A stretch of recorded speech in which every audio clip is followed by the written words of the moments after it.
क्या आप 30 डेज में इंग्लिश में फ्लुएंट बन सकते हैं? क्या आप 30 डेज में स्पोकन इंग्लिश सीख सकते हैं?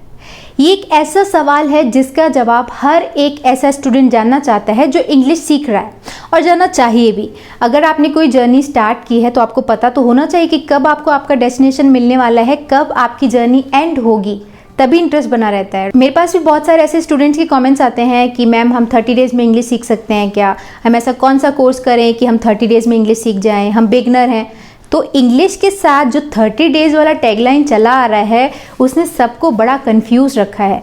आप कोई भी कोचिंग इंस्टीट्यूट देख लेना, उनके जो बड़े बड़े होर्डिंग्स रहते हैं वहाँ पर बड़े बड़े अक्षरों में लिखा रहता है 30 दिनों में इंग्लिश के मास्टर बनिए, learn English in 30 days, become fluent in 30 days.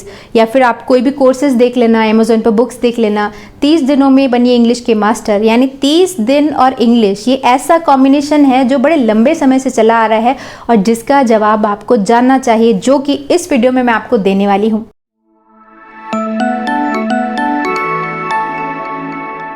Hello everyone, मैं हूँ सोनम। इन्फॉर्मेशन सेंटर में आप सभी का स्वागत है। तो इस सवाल का जवाब कि 30 डेज़ में इंग्लिश में फ्लुएंट बना जा सकता है या नहीं, उसका जवाब मैं आपको ज़रूर दूंगी। बट मुझे आप पहले ये बताओ कि इंग्लिश में फ्लुएंट बनने का क्राइटेरिया क्या है? कितने टाइम के बाद आप ये बोलोगे कि आप फ्लुएंट बन गए हो? क्योंकि अगर आप कोई कोर्स करते हो तो उस कोर्स को करने के बाद आप एग्ज़ाम देते हो।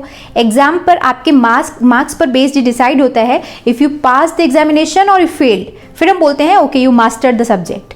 बट इंग्लिश में ऐसा कोई एग्ज़ाम होता है क्या? नहीं होता। अगर एग्ज़ाम होता है तो कोर्स भी होगा, और अगर कोर्स है तो उसको कंप्लीट करने के बाद हम बोल सकते हैं कि हाँ आप परफेक्ट और फ्लुएंट बन गए। तो जब ये सारा कुछ इंग्लिश के साथ होता ही नहीं तो हम कैसे बोले कि इस सर्टेन ड्यूरेशन में आपने वो चीज़ सीख ली? नहीं बोल सकते। तो 30 डेज़ में अगर आप ये सोच रहे हो कि आप इंग्लिश सीख जाओगे, इतने बड़े बड़े जो क्लेम्स होते हैं बड़े बड़े इंस्टीट्यूशंस के, अगर आप उन पर बिलीव कर रहे हो तो sorry but you are fooled. क्योंकि इंग्लिश एक लैंग्वेज है और लैंग्वेज को सीखने का कोई ड्यूरेशन नहीं होता, इसमें परफेक्शन होता है और परफेक्शन आपके लास्ट ब्रेथ तक चलता है किसी भी चीज़ में, लेट अलोन इंग्लिश। किसी भी चीज़ को परफेक्ट करने का कोई ड्यूरेशन हो ही नहीं सकता। आप जितना एफर्ट डालोगे आप उतने ज़्यादा परफेक्ट बनते जाओगे, राइट? इंग्लिश की फ्लुएंसी की अगर बात कर रहे हो तो उसकी गारंटी मैं नहीं ले सकती, बट यस 30 डेज़ में आप कॉन्फिडेंट स्पीकर बन सकते हो जो इंग्लिश के थ्रू अपनी बात कन्वे कर सकता है। जैसे अगर आप डेली लाइफ के 500 सेंटेंसेस ही याद कर लेते हो, एक छोटी सी बात है ये, अगर आप 500 डेली सेंटेंसेस याद कर लेते हो जो दिन भर आप यूज़ करते हो, या जो भी आपका वर्किंग फील्ड है, अगर आप टीचर हो या फिर अगर आप किसी प्रोफेशन में हो तो वहाँ से भी रिलेटेड अगर आप सेंटेंसेस याद कर लो जो आप सबसे ज़्यादा यूज़ करते हो, उनका ट्रांसलेशन यहाँ वहाँ ढूंढ लो, कुछ भी करो, 500 की लिस्ट बनाओ, उनको याद कर लो, और अगर उन सेंटेंसेस को ही आप यूज़ करके कॉन्फिडेंटली अपनी बात कन्वे कर पा रहे हो तो इसका मतलब आप अच्छे स्पीकर हो। तो 1 महीने में इतना हो सकता है। तो 30 डेज़ में आप अच्छे तरीके से अपनी बात कॉन्फिडेंटली सामने वाले को कन्वे कर सकते हो। बट अगर आप फ्लुएंसी की बात कर रहे हो तो फ्लुएंट आप लाइफ लॉन्ग फ्लुएंसी की प्रैक्टिस करते रहना, उसका कोई एंड नहीं है।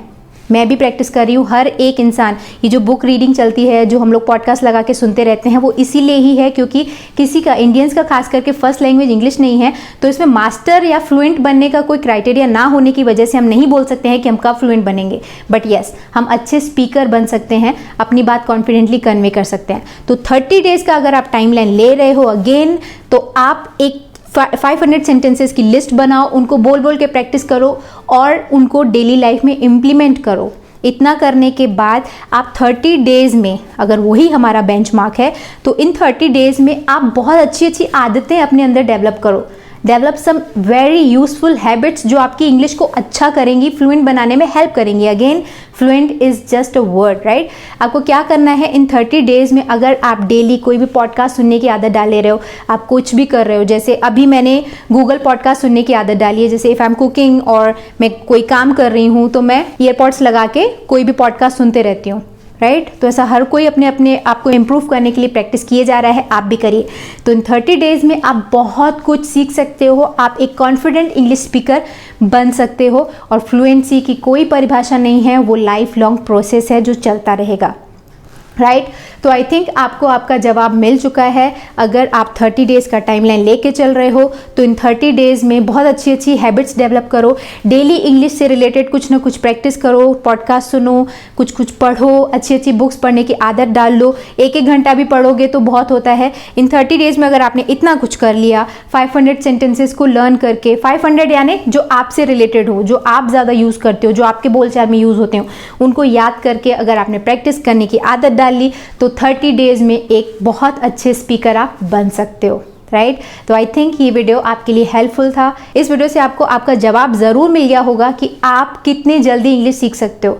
यानी 30 डेज़ में आप स्पीकर तो बन जाओ, अपनी बात कन्वे करना सीख जाओ। उसके बाद जो आप हैबिट्स डेवलप करोगे उनको लाइफ लॉन्ग कंटिन्यू करके आप बहुत अच्छे फ्लुएंट इंग्लिश स्पीकर बन जाओगे। राइट तो इस वीडियो को फ़िलहाल मैं एंड करूँगी। आप मुझे ज़रूर बताइएगा कि ये वीडियो आपको कैसा लगा। अगर अच्छा लगा तो लाइक करिएगा। इस वीडियो के बारे में आपकी ओपिनियन मुझे नीचे कमेंट सेक्शन में लिखकर बताइएगा और मुझे बताइएगा कि आप क्या कर रहे हो इंग्लिश में परफेक्ट बनने के लिए। आपका डेली रूटीन क्या है, आपकी बेस्ट प्रैक्टिस क्या है इंग्लिश को परफेक्ट करने के लिए, वो आप मुझे नीचे कमेंट सेक्शन में लिखकर बताइएगा। Okay, on that note I am signing off. मिलते हैं हमारे अगले वीडियो में एक और टॉपिक के साथ। See you in the next video. Bye bye, thanks for watching.